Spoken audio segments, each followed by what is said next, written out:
Hi everybody, welcome to the Inspiration Hub channel where we feature and highlight interesting authors and books for you to follow. If you are a book lover or you just simply love this kind of stories, do remember to click on the subscribe button below and support our work. Alright, and let's move on with today's show. Okay. All right. Hi, everybody. Today we have with us Dr. Andrew Koh from IHUB, right, who actually authored this book, Memoirs of a Doctor. So Dr. Andrew is a cardiologist by specialist, and at the same time, he's also involved very actively in his Christian ministry works in his church. So today we would like to do an interview to find out more about what are the stories and what are the content that he Sure. wrote in his book. Okay, Dr. Andrew, we'd like to ask you with the first question for today. Would you explain to us about your background? So you are a doctor cardiologist, yet you are also actively carrying out your ministry works at the same time. So what inspired you to choose this path? My name is Dr. Andrew Koh. I am a medical doctor for many years and also a cardiologist by training. I have been in private practice for 35 years in Ipoh until December 2019 when I retired from medical practice. Besides medical practice, I also serve in my local church as a Bible teacher and a church minister. I'm not a pastor, but I serve as a member of the church doing the church work. For example, they asked me to preach on and off. They asked me to give Bible classes. So because I'm a Christian for 35 years, so serving in a church is a calling of God. And God is the one who inspired me to serve Him as a doctor and also as a Christian leader in the church. So basically, that is what I used to do, but I have retired now, so I have more free time now.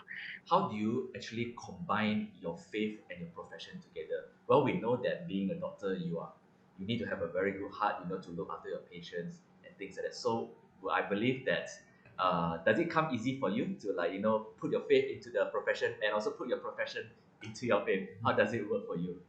Yeah, that's a very good question. Yeah. As a doctor, I have to spend a lot of time in the hospital. So sometimes I cannot spend that much time in the church. The hospital take up a lot of my time. But Sunday I give to the church. 6 days I give to the hospital.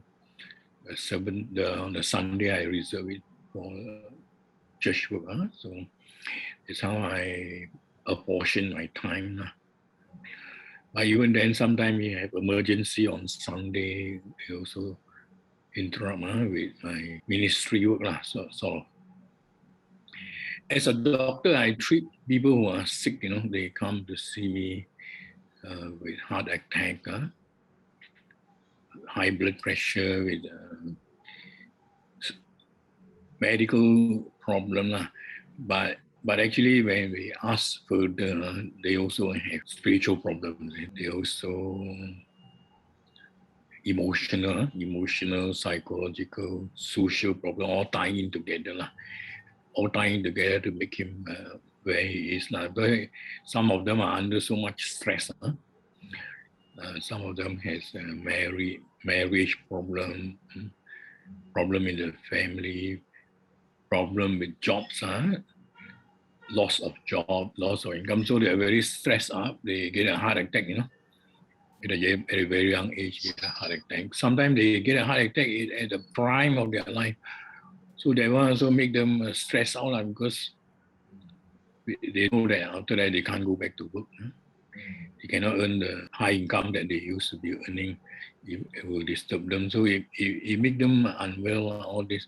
So for a holistic doctor, I want to approach all this. We have to treat the sickness, treat the physical sickness, and try and understand his emotions, social background, the spiritual aspect, all that, and try to help him in a holistic way. It helps to be a doctor like that, and we can understand the patient better. Does that answer your question? Yeah, true, true. Because I believe that sometimes as a doctor, when I think when you see your patients when they're sick, they are not only just um, physically ill, but sometimes there are things like what you say, things which are more emotional or mental or even spiritual. That will be, Yeah. I mean, you'll be able to come in to help in those Yeah. aspect. Lah. Yes, So yeah, so in that certainly, certainly. yeah, so in that sense, it's very very holistic. Yeah, so for yourself, what vision do you and calling do you plan to fulfill in this lifetime, or what do you see for yourself? My vision is to be an established author, to be an established author and publisher. I don't care about the earning part. I don't care whether people buy my books. I know that it's very competitive. The book market is very competitive. Kindle sells 3.6 billion books. So it's very competitive out there. But as a author and a publisher, I my vision is to bring my books to as many readers as possible, to educate them, to inform them, to instruct, to encourage, to inspire them. Because my books will live on in the lives of my readers. Even after I leave this world, my books will be still out there on the shelves. So the books are powerful. Books are powerful and able to change life. So my vision and my calling is just to put my books out there for That's true. people to read. Yeah, that's true. Because they say books are a form of immortal format. That means that even after we have, let's say, like we are no longer around, the legacy and the works are still there. Basically, they are all like Yeah. immortalized. Yeah. So really, really glad you decided to take this step to kind of like put all your life stories and your life works into like compile into different books. So want to move on to ask about your book. So I basically got this book sample from you, and I wanted to ask, what inspired you to write these books? And you have also so many other books in your list. Maybe you can share with us on your parts. Well, this book is my autobiography. I have reached a life of retirement. So I have already reached that age of my life Mm, where anything can happen to me. So I want to put my story as a legacy. As a legacy for my family, my future generation. They will read on and off, they'll read and know what happened to me. So mm, that is really my inspiration is for my family and not so much of putting out there for business. But because I thought, why not? We can put an e-book out there. If people can read also, I'm sure it can benefit them also. yeah, So, yeah, I agree. So, who are your intended target readers, and what do you hope to inspire in them when they hold your book, they read your stories? What do you want them to capture or to feel through your stories? my target audience will be all adults from 17 years above until post-retirement. That's the audience. The target audience include Christian, non-Christian, Mm, people from all walks of life. mm, I hope to inspire them to become a doctor. They can be encouraged to cultivate the love of reading writing, publishing, and become a better person in life after reading my story. Okay, yeah, I'm sure we definitely could appreciate very, how to say, like good stories from veteran doctors like you who have walked the path and to inspire people to, probably try out medical professions as their career path, or even those who are young doctors who are still going through the path for them to, like, maybe learn something and It get will be some. very good for young doctors starting out in the career. Correct. Young doctors, no? Mm, Young doctors in the profession may get something out of it. Or even a young professional of any profession when you're starting out in life, mm, it's always good to see people who have walked through, yep. have gone through before you. So hopefully you won't learn the hard way. Mm, But most of the time, we learn the hard way mm. and we fall down and we pick up again. But at the crossroad, you also don't know what happened to you. Which True. way you want to choose? Choose here Mm, or choose there? We don't know. mm, Sometimes we choose a wrong choice. mm, And then we go 10 years later and go back to the right choice. So you have wasted 10 years. mm, But still, people like Bill Gates, people like Mark Zuckerberg, mm. they also go off track and come back. If giants like that can go off track, I'm sure we also can go off track. Mm, yeah. So we can find nuggets of wisdom from the stories.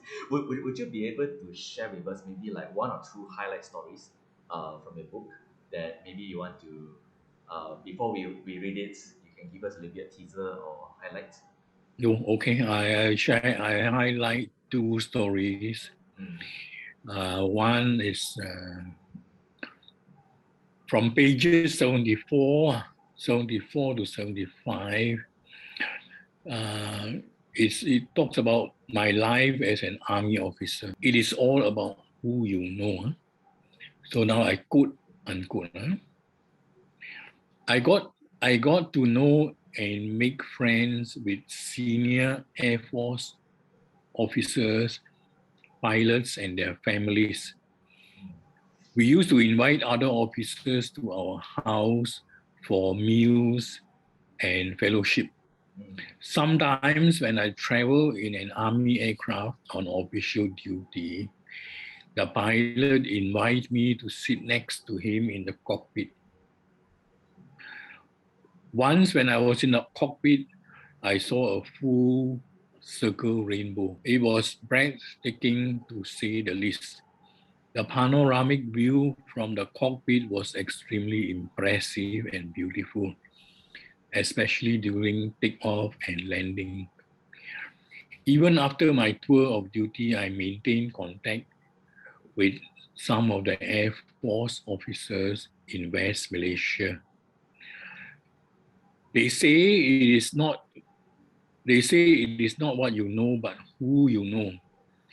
One of my Bido cousins was working as an airman in Labuan RM, Royal Malaysian Air Force Air Base.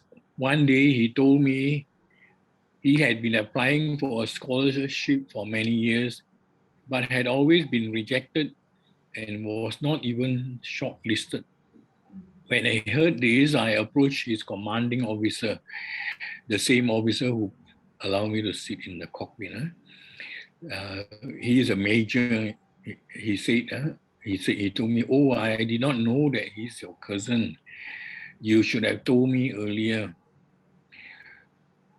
Within 3 months, my cousin received a scholarship to study aeronautical engineering in the USA. mm, So, considering the fact that my cousin had waited several years with no result, that was truly amazing. It's a wow moment. I share you another story on page 116, 116. This is a story about my dog, mm, Bobby. Bobby, yep. A dog is a man's best friend, and I had a dog in Ipoh. He was an Alsatian mongrel mixed breed. I call him Bobby, the same name as my other dog in Tanjung Malim. I took him home when he was only a puppy. One day, a cobra entered into the compound of my house. Bobby was very brave. He barked and guarded the compound and prevented the cobra from entering our house. I quickly called the fire rescue squad and they came over to my house and removed the cobra. So I was forever grateful to Bobby for his act of selfless courage.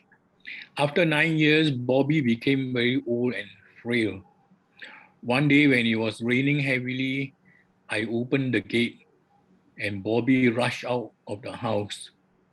I could not get him back into the house because of the heavy rain. I thought he would come back later, but he did not come back. Every day, my wife and myself would comb the neighborhood with our car to look for Bobby, but he was nowhere to be found. 3 days later, we spotted him lying down in the field, looking weak and frail. We took him into our car, brought him home, and looked after him. However, Bobby passed away peacefully after several days.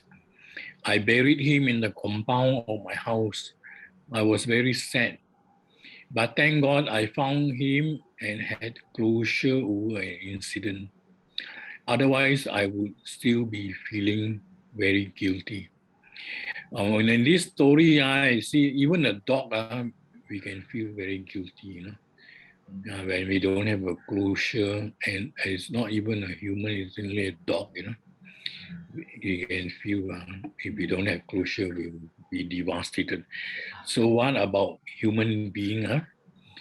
So it gave me a lesson that we need to have closure. Thank you so much. That was a very interesting story. Definitely, I have a dog of my own as well, so I definitely know how is it like to, pets, dog especially, they're like so loyal and they're really a dear friend. They're Yeah, always like, they're very loyal. always looking out for us. And yeah, thank you so much about your the story about the military as well. So good to hear, like, how to say, very heartfelt stories like this. Really love, and I'm sure that in your book there will be more of other these kind of stories as well. Yeah, so I would like to ask, besides, aside from this book, what other books have you authored also, or is there any other future projects coming from the side? Maybe you can share a little bit on this. So this is the book that we are talking about today, the Memoir of a Doctor. Besides this book, I have another 22 books. I published 23 books in 20 months. All biblical books. Only one autobiography, the rest are Bible commentaries. Yeah. And these are the balance of the. I've been writing book for 20 months, but I only start publishing about 1 year ago. It takes some time to compile. These are Wow. the books from my Amazon author central page. So as for future, I actually one book going to release in a matter of weeks. In a matter of weeks, this book is called How I Published 23 Books in 20 Months. Wow. This is a sequel to my autobiography. This would be, I can even call it Memoir of Dr. Part 2. So because I'm not at all famous, I'm unknown, I'm an unknown writer. I, I can't publish in the traditional publishing. But now with Amazon, it's easy, Amazon is easy, you can publish as an independent, without going through any agent, without going through any publishing house. You can do it independently, so that makes my life easier. Yeah. Okay, well, there was an interesting long list of titles over there, and I'm sure some of you viewers, maybe you're Christian and you would like to learn more about what Dr. Andrew has shared in the teaching in the Bible teachings that is listed among his titles. Okay, I know for Malaysians, typically most of us may not have access to the Amazon to buy from Amazon Kindle, the ebook store.